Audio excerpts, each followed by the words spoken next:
three things that are a must-have within an organization, and HR professionals, they make sure at least those things are well provided for, but not just providing, also the employee is empowered and they know and sensitized and aware of them.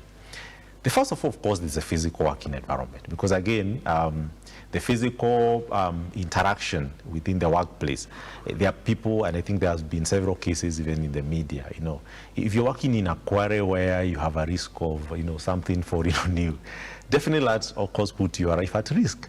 So, and the law actually protect that. In fact, there are two statutory provisions or guided legislation around physical working environment. That's why you have things like WIBA, which is a Work Injury Benefit Association, kind of authority, which of course provide that every employer should provide an environment such that if you sleep here on the floor and you get injured, you actually have a bit of a cover, which you call the WIBA benefit.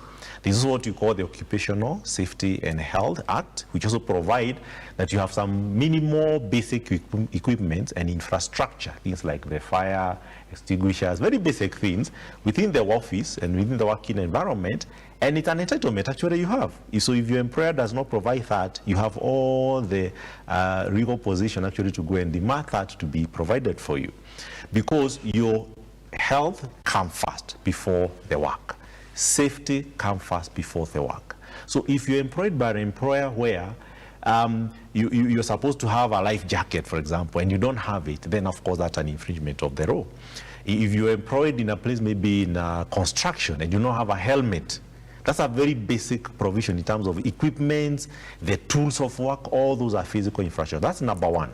The physical environment. You have to have the tools that you require to deliver. Number two, of course, is the terms of work. And I think this is where mostly you'll find now a bit of a challenge and some gaps in many organizations. The terms of work need to be spelled out upfront. That means when you're getting a contract or that appointment letter, when you get a new job, the HR has a responsibility to contract you and, discuss and disclose upfront the terms of work, including now hours of work. Most, I think, we've been working within a 45 hours window within a week. If you're working more than 60 hours, for those probably people who work night shift, you're actually entitled in law not to go beyond that. Recently, we have seen a new registration coming, the right to disconnect. Why? These devices that we're using are also becoming harmful because you're online 24/7. That means the employer has a temptation to even chat you on a Saturday and ask you, where is the report? Now, last year, I think it's not yet fully gazetted, but we have a new, actually, changing registration that it's called the right to disconnect, meaning you have your me moment that you can withdraw and say, I'm not available for work. And we are trying to say an employee has that empowerment. That is on the working conditions and what you call the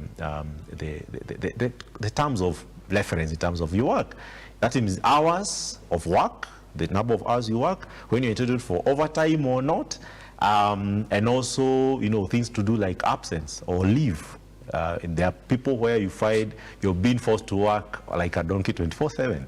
The law actually clearly spelled out that you're entitled for leave, and there are minimum leave days that actually everybody should be entitled within one calendar year. That's the second component. The third one, where now you might find again another huge gap, is what we call the culture. I think the big talk in the city currently, in the town and in the workplace currently, is about toxic working environment. What that mostly points to is what you call culture.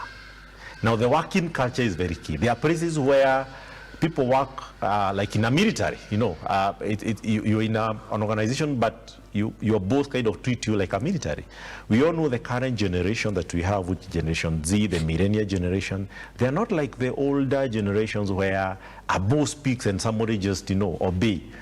We are now looking for an environment where you actually model the right behaviors. I become the role model as a manager or as a leader in the organization, as a CEO or as a manager, as a director. I become the role model, and I become a coach and a mentor to my employee, not the instruction of a military, where I tell you, do this, do this, do this, without necessarily even understanding the environment. So the culture is a big contributor to actually mental health issue, because the culture may actually deny you even your basic human life sometimes, because there are even cases where there are organizations where you can't even give feedback, because when you give feedback, you are victimized. There are places where you can't tell the boss when the boss is wrong. And it doesn't mean because you're a manager, you are right all the times. And as HR, we are trying to create a very porous environment such that even the employee can challenge the boss. In fact, we are almost linking what we call management cadre, almost get away of it. Why do you need a manager, first of all? Because if the employee is empowered and the worker is empowered to work, why do you need somebody to supervise them?